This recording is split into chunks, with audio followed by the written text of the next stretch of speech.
Hello, my name is Dr. Boris Djokic, PhD.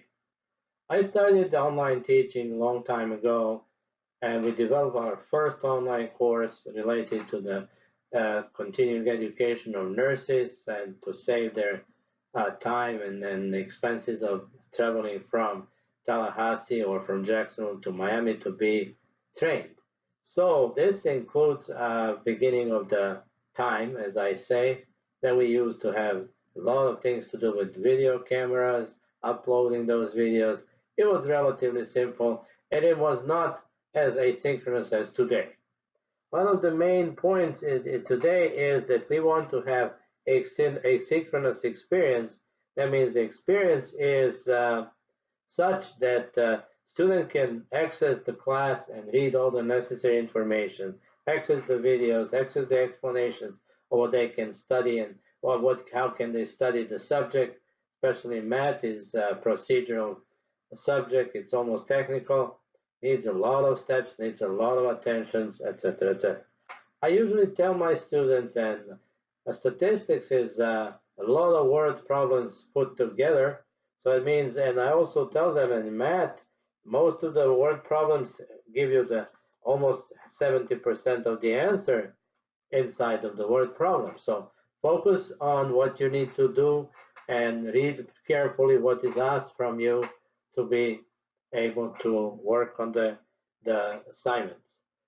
So I will be talking to you a little bit in the next couple of minutes about my philosophy and my belief that I don't teach statistics, that I teach students. And that is the main goal of my presentation tonight.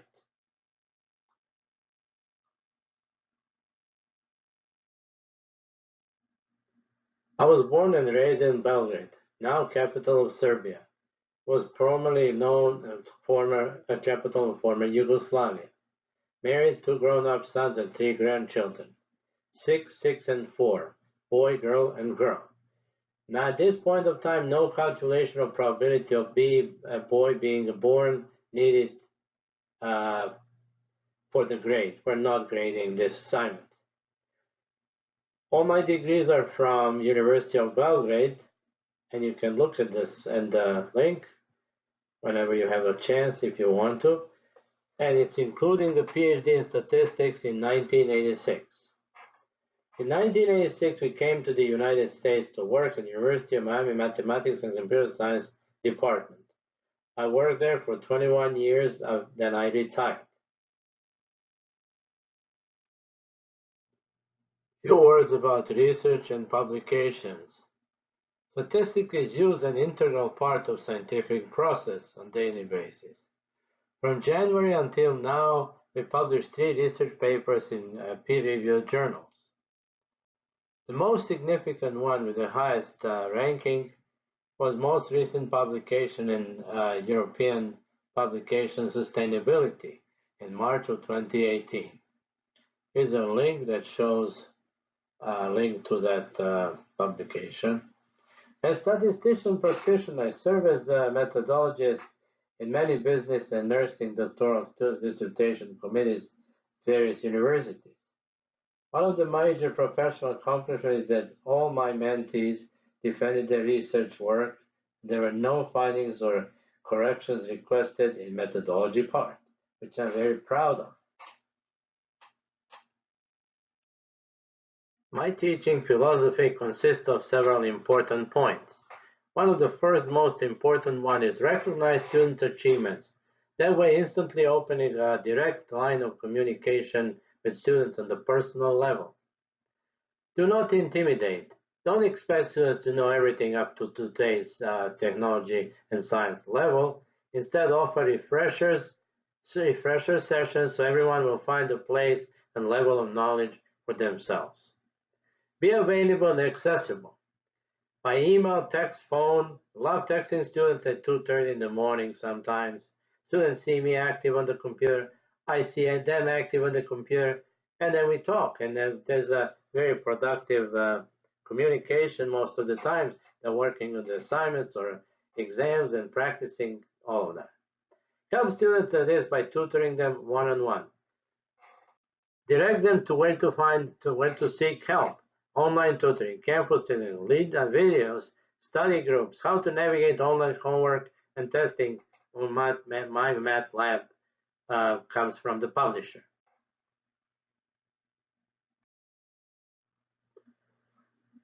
What's important in continuation of teaching philosophy is that always keep in mind main goal, which is student learning.